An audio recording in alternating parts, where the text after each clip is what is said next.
Hey everybody, it's Mark Hanna here, Hothead Thundermouth, with another ASL episode.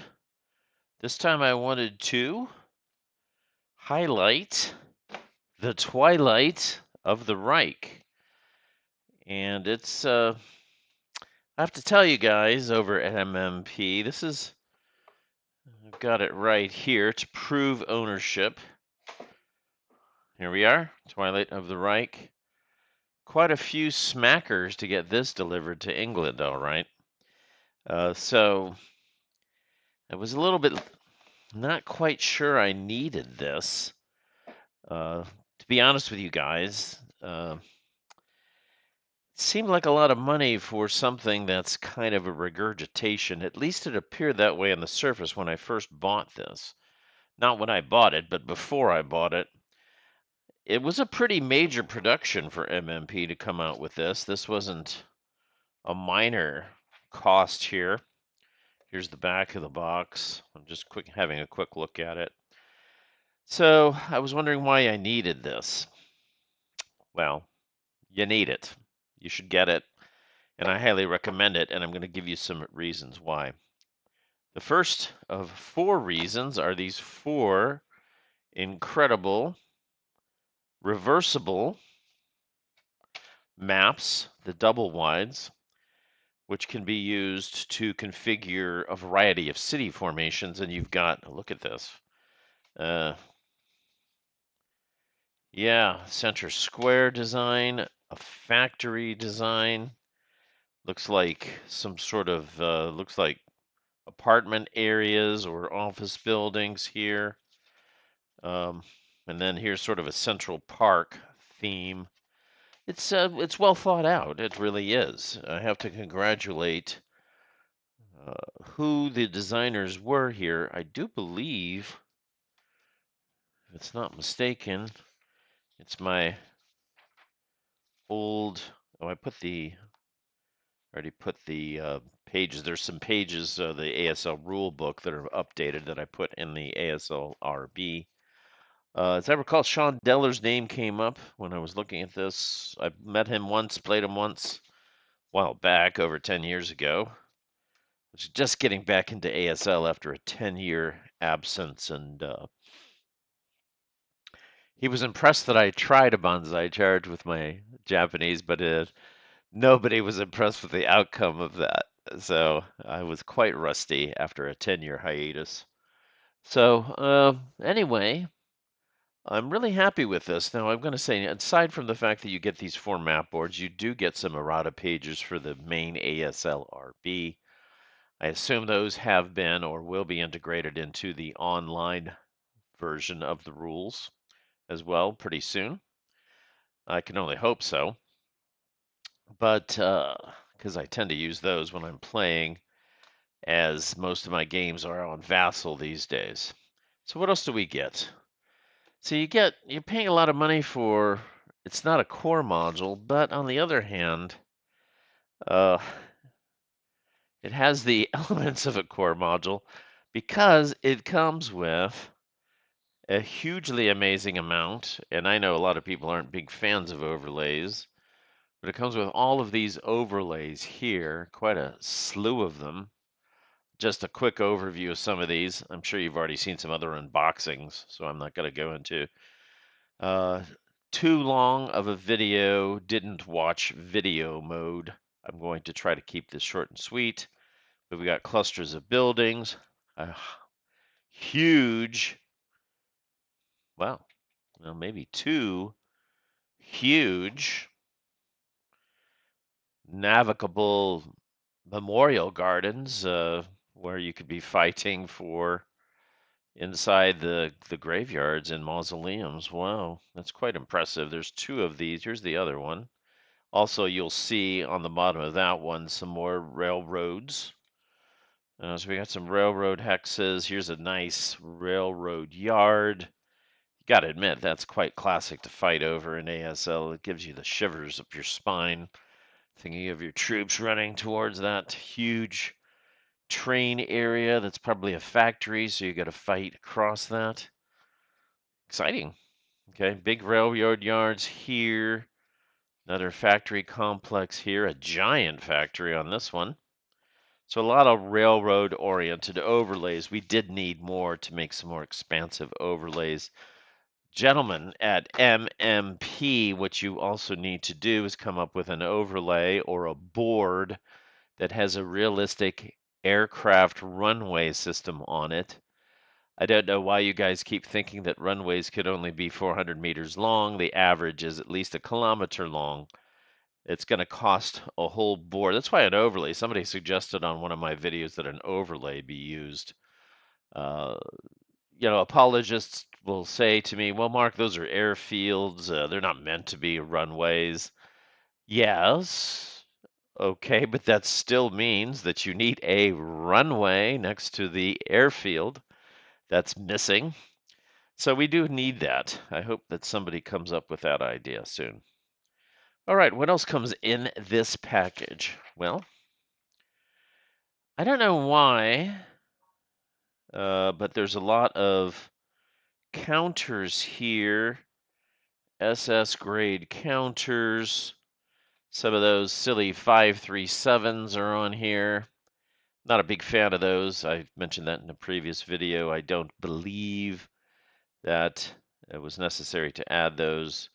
But apparently that had been lurking in the back of the mind of Perry and some others for some time that they needed a 537 unit that's second line. Okay, if you say so. So anyway, but you do get a counter sheet of them whether you like them or not. And there's another counter sheet here, and it looks like finally MMP has adopted the attitude that the little satchel charge version of, you can see one here. I don't know if the camera will focus, but you've got the 747s with a little satchel charge. Ergo, the smoke X pointed is increased. That's nice. Same for some British 648s. Same for some 628s. For the Russians, elite, uh, basically engineers that you don't have to pretend are engineers, trying to keep up with the Vassal module. Looks like there's a bunch of NKVD units that are being added to this too. Wow, look at that. They're as good as SS with that morale of 9. Uh, hmm. Some Hungarian counters, some debris and rail car destruction counters. All in all, a nice set of stuff. I'm really pleased with this addition here. Also,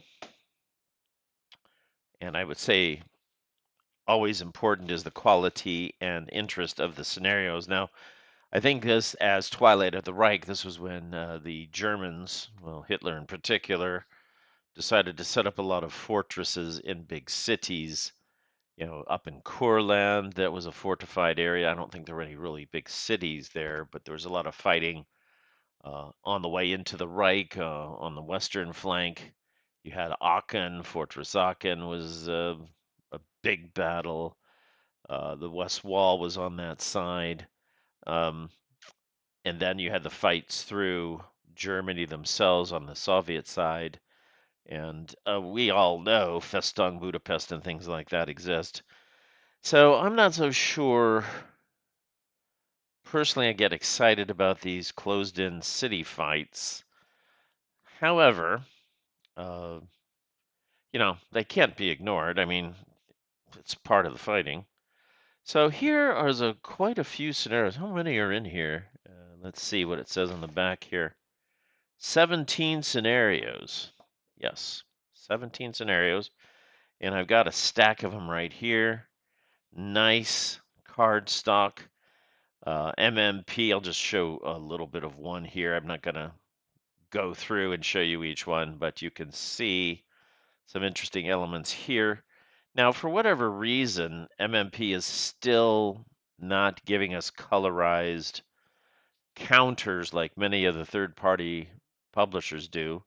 Yet they're using some colorization like on the back of this, where you can see these what are they called? WFP points. And WFP points, I think, represent uh, weapons firepower points, probably for support weapons. A concept that was introduced by another third-party publisher, which tried to emulate the idea, well, we go in with these support weapons, but now it's like the Matrix. You go in and you pick your support weapons before you go into battle, kind of an idea. And so, for example, in this one, the Americans on the back of scenario 292. Okay, there's a lot of reverse scenario things going on here, unfortunately. Yeah, these FP points represent weapon and fortification purposes. I'm sorry, purchases, and um, you got some rules for that. Rules for new rubble creation.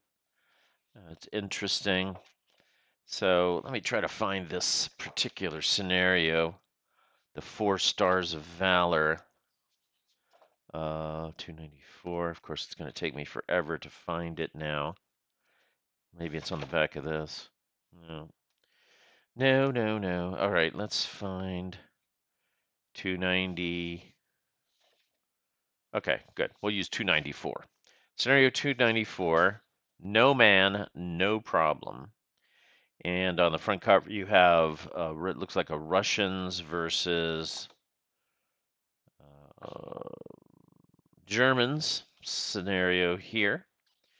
Good size scenario. I think everybody knows that I think you should have at least 10 MMCs when you play a scenario to keep the luck factor. That's the problem is the fewer squads you have, the bigger standard deviation you have on the curve because you don't roll as many dice. So the luck factor and the outlying dice rolls become more problematic. Um, the more squads you have, especially as the defender, the less chance you're going to have some rotten luck ruin your day. Anyway, so no man, no problem. Russians get about 13 squads. Germans get, well, they get more than that probably, but upwards of 12, 20 squads. Quite a few. I mean, it's not a small scenario here. You got 4 Germans, 4 Russian T-34-85s, the staple tank by that time of the war. Nice little tank. And the Germans get their usual hodgepodge of weird vehicles. The Germans get 16 WFP points, of which then they can choose a DC for one of those. An MMG costs 3, HMG costs 6, FT costs 6, and so on. Now, I'm all in favor of making the scenario slightly variable. I'm not so sure, though, that the selection of these support weapons isn't going to be somewhat restricted by the mentality of people recognizing, for example, an HMG at 6 with a nice long-range firepower and rate of fire 3 is probably worth more at 6 than a flamethrower is at 6 with maybe a one-shot wonder, and it has to be a close range. I kind of question how they come up with these point values. But I do like the idea of it. I did play some of those scenarios before. I forget the name of them. Sorry, I didn't come prepared with that. But yeah, that's a nice thing. And I think all of these scenarios have that. And I do appreciate that it gives a range of uncertainty, and you don't know if the guy's got an HMG or if he's hanging on to a flamethrower at the front line. So yeah, why not? So anyway, you've got all of these scenarios. It looks like every single one of them uses that technique. So some innovation. I'm not so sure it's fully innovative from MMP. They're kind of adapting things from third-party publishers, and I don't think that's a bad thing. Uh, I think you can always be assured of having high quality. You've got to get these maps from MMP. And wow, they have these little things here I almost forgot to mention. What are these? Look. These are little, what are they? I think they're for some kind of, yeah, 82 millimeter mortar. I think they're for some kind of off-board fire from individual mortars or something. I saw the rules for it. And you keep these off map for some reason to track your fire status or broken status or something. Um, yeah, okay, nice. Nice, nice, nice. Okay. I'm pretty happy with this, guys. Don't know when I'm going to get to play it, but it's there. So now I've got Saint Lo sitting around over there. Saint Maraglise. Yes, not Saint Lo. Saint Maraglise. We've got a pack from Hazardous Movement that I did a video on, and now this. So yeah, very nice. What's this say on the side? We at MMP are dedicated to perfection and customer satisfaction. Is our number one goal. Yeah, okay. Should you have any problems with this product, contact us. And they actually give a phone number. That's nice. You go to a lot of these other gaming companies and you get a way to contact them via email, and they will put some kind of card into their system that goes to their IT group. Not that that necessarily is a bad thing. So anyway, I don't know when these will be on Vassal. I haven't checked to see if they are, but I want to dedicate this video to. Uh, I'll do another video on this later. I'm going to dedicate this video to St. George. This guy named George uh, criticized me somewhere on YouTube for because he's had two interactions with me. He thinks I do nothing but criticize and be unkind to people. So I've got I'm going to give him the order of the what award will I give him? I'll show it to you later. The Order of the Iron Spike.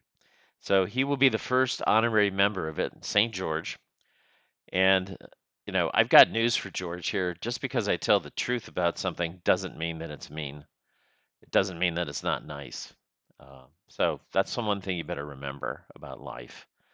I know that there's this propensity to think that we're all supposed to be nicey-nicey here. It is the internet. It is social media. It is Big Brother watching us. But I'm so sorry. I will always don these glasses when I feel it's necessary to make fun of somebody whose ego has taken over their heart. So, St. George, this video is a nice video. I've said nothing but nice things about Twilight of the Reich. All right, everybody, thanks for watching. Hope you enjoyed it. Hit the like button, subscribe if you'd like to. I'd really appreciate it. Also, if you watched all of this and didn't like it, fine. At least I thank you for watching the whole thing. Thanks a lot, everybody. All right, take care. Bye.